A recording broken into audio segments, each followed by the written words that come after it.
first started with the Foundation for Health Coverage Education about 8 years ago. We found that there was a need for helping uninsured patients find coverage, and we wanted to simplify that process. So what we did was we created a chart of every single health coverage option in the entire country, and then we built it into a database.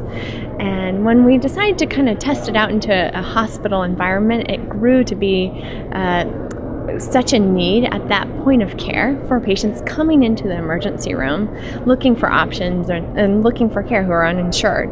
So at that point we decided to really open it up into a different type of company that could focus on the hospital environment and really create a commercial product out of what we had created on the nonprofit side, and build it into a very robust database that could allow anyone searching their health coverage options to identify eligibility within 90 seconds.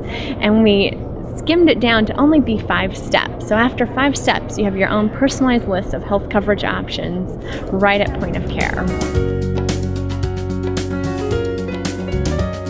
At the end of 2009, we really felt the impact of the economic downturn. We at Sharp Healthcare actually saw a significant reduction in patient cash collections and a significant increase in unfunded patients coming to our hospitals. San Diego, where Sharp Healthcare is, experienced more than doubling of the unemployment in the county, and we were feeling the impact of that. And we realized we needed to do something for the patients coming into our hospitals that was patient sensitive and also addressed the financial well-being of our healthcare system. And in doing so, we actually realized that potentially if we could get in the hands of our patients information with respect to funding options that they were eligible for, we could help them secure funding that they may not be aware of prior to getting the information.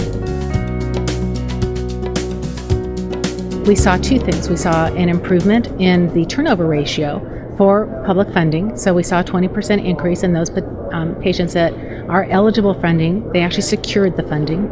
And we also saw over the last 2.5 years a $7.7 million increase in our patient cash collections. So just by engaging the patient, they followed through on the process more often. And if they opted not to follow through on the process, they were vested in the organization and trying to resolve their balance with us. The dialogue with the patient is our approach has turned from one of just discussing that you have a hospital bill to being compassionate and understanding to the patient. So being a little more understanding with respect to what they might be going through, and that we're there to be their advocate and their financial caregiver. We're not there to be a bill collector.